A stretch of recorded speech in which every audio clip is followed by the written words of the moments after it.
You have felt it, have you not? That nagging suspicion that the more you give, the less you receive. That exhausting cycle of trying harder, only to watch her drift further away. You compliment her endlessly, agree with everything she says, worship the ground she walks on, and somehow the more you adore her, the less she seems to respect you. And you are left wondering what is wrong with you, what you are doing wrong, why you are not enough. But here is the brutal truth that most men never hear. The very thing you think makes you attractive, your constant validation, your eager approval, your desperate need to make her feel special, is actually the thing pushing her away. It is not your fault. Nobody ever taught you this. But today, that changes. This is not about being cruel. It is not about playing games. It is about understanding a psychological trigger that most men completely miss. And when you get this right, something shifts. She stops seeing you as predictable. She stops putting you in the friend zone. She starts wondering why you are different from every other guy who has been easy to figure out. The Stoic philosopher Epictetus taught that we should not seek to have events happen as we wish, but to wish them to happen as they do happen. And when it comes to attraction, this is a profound truth. You cannot control whether she is attracted to you.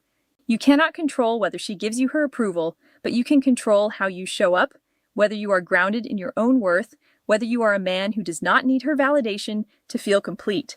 And that, ironically, is what makes her want to give it to you. The way you treat her ego determines whether she sees you as a challenge worth pursuing or just another guy seeking her approval. This is not about games. This is about balance. And by the end of this, you will understand the one thing that separates men. She forgets from men. She cannot get out of her head. The more you have been trying to make her feel special, the more you have been pushing her away. Let us start with the uncomfortable truth. Why being too nice to her ego is killing your chances. And if you think respecting her means never challenging her, you are about to see why that is costing you everything. Picture this. You compliment everything she does. You agree with every opinion she shares. When she posts a picture, you are the first to comment with heart eyes. You never disagree, never push back, never make her work for your validation. And somehow, the more you worship her, the less she respects you. Sound familiar? Here's what is really happening. You are not respecting her. You are pedestaling her. And deep down, she knows the difference. When you treat someone like they are perfect, like they can do no wrong, like their ego should never be questioned, you are doing something dangerous. You are removing all tension from the dynamic, and attraction dies in comfort. Think about it. Every person she has ever been obsessed with made her feel something unpredictable. They did not hand her their approval on a silver platter. They made her earn it. They challenged her worldview. They did not crumble when she tested them. But you are safe, predictable, always available, always validating, always there to boost her ego, no matter what. And that is exactly why she does not feel anything for you. The Stoic philosopher Marcus Aurelius wrote that the soul becomes dyed with the color of its thoughts. When your thoughts are colored by desperate need for her approval, your soul reflects that. You become anxious, reactive, and emotionally dependent, and that dependence is felt by her even if she cannot name it. Now, before you think I am telling you to be a jerk, hold on, because what I am about to reveal is the exact opposite of what you think. A healthy ego needs resistance. It needs to be checked. It needs to encounter someone who is not afraid to see through the performance. When you never challenge her ego, when you worship instead of relate to her as an equal, you are not showing respect. You are showing weakness, and she can feel it. In fact, there is a specific moment where she decides you are not the one, and it happens earlier than you think. It happens the first time she tests you, and you fold. The first time she pushes back, and you crumble. The first time she gives you attitude, and you apologize for existing. That is the moment she realizes you are not the kind of man who can hold his ground. And once she realizes that, the attraction is already on life support.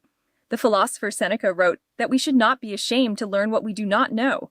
And what you are about to learn is how to hold your ground without being cruel, how to challenge her ego without tearing her down, and how to become the kind of man she cannot stop thinking about. So, if constant validation pushes her away, what actually draws her in?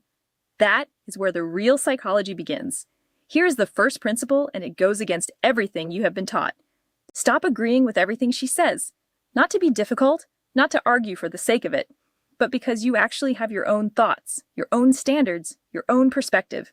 When she says something you disagree with, say so calmly, confidently, without apologizing for having a different view. I actually see it differently. That is interesting. But I think you are missing something. No, I do not agree with that at all.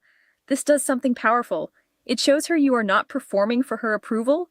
You are not shape-shifting into whatever version of yourself you think she wants. You are just you. Take it or leave it. And that confidence, that is what creates attraction. The philosopher Epictetus taught that no great thing is created suddenly, and the kind of presence that makes a woman respect you is no exception. It is built through the accumulation of small moments, each one building on the last. Each time you hold your ground calmly, you build that presence. Each time you refuse to fold under pressure, you build that presence. And as you build it, it becomes part of who you are. But here's where most guys mess this up. They disagree just to disagree, and that backfires hard. The key is calibration. You are not trying to start arguments. You are not trying to prove her wrong. You are simply refusing to abandon your own perspective to make her comfortable. There is a difference between challenging and attacking. Challenging says, I see things differently, and I am not afraid to say so. Attacking says, you are wrong, and I need to prove it. One creates respect. The other creates resentment. The Stoic philosopher Zeno of Citium taught that the goal of life is to live in agreement with nature.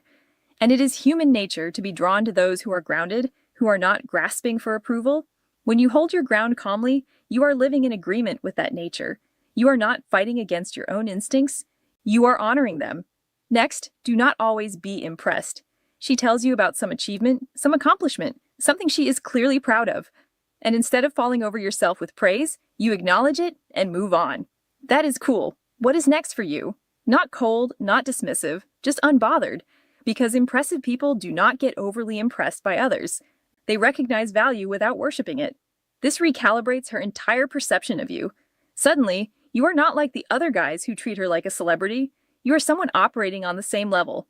And watch what happens next. Her brain does something fascinating when you respond this way. She starts to wonder why you are not more impressed.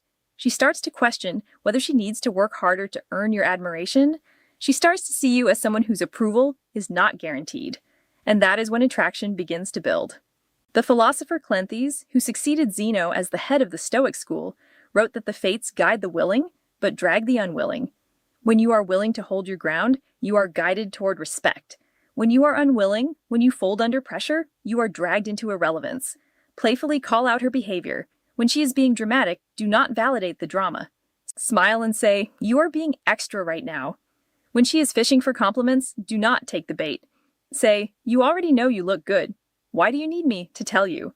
When she tests you with attitude, do not react emotionally. Stay calm and say, is that how we are doing this today? This single shift in how you respond will change everything. This is not being mean. This is refusing to play along with ego-driven behavior. And when you do this, something clicks in her mind. You are not desperate for her approval. You have standards. You have boundaries. And that is rare.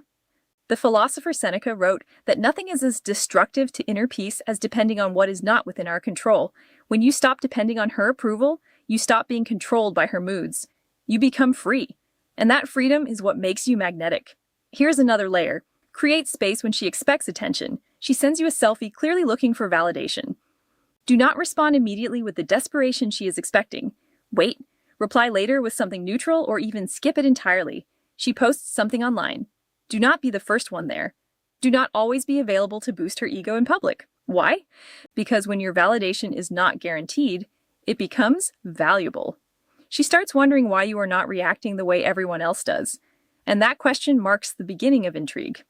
The philosopher Epictetus taught that we should not be upset by what we do not have, but rejoice in what we do. When you create space, you are rejoicing in your own life. You are not waiting for her to fill a void. You are already full, and that fullness is what makes her want to be part of your world. But here's the most important part. Build a life that does not revolve around her. This is the foundation everything else rests on. You cannot challenge her ego in a healthy way if your entire identity is wrapped up in getting her attention. Hit the gym.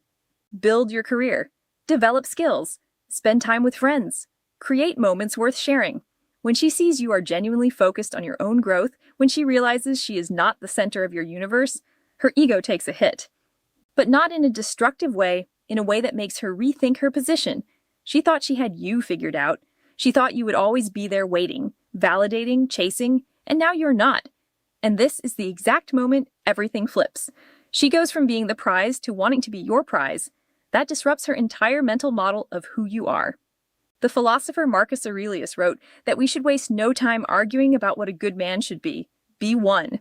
When you build a life that is meaningful, when you become a man of substance, you do not need to chase anyone. The right people will find their way to you. Finally, when you do give her attention, make it count. This is the balance. You are not ignoring her completely. You are not being cold or cruel. You are just selective. When you compliment her, make it specific. Make it about something real, not just her appearance, her mind, her humor, something that shows you actually see her. Not just the Instagram version, but do not do it constantly. Make it rare enough that it stands out. And here's the secret timing that makes this 10 times more powerful. When the dynamic shifts, when she starts reaching out more, starts investing more, do not immediately go back to your old patterns. Stay consistent with your standards. That is how you go from being forgettable to unforgettable. The philosopher Epictetus wrote that we should not be ashamed to learn what we do not know. And what you are learning now is the art of balance, the ability to hold your ground without being cruel, to challenge without attacking, to create attraction without manipulation.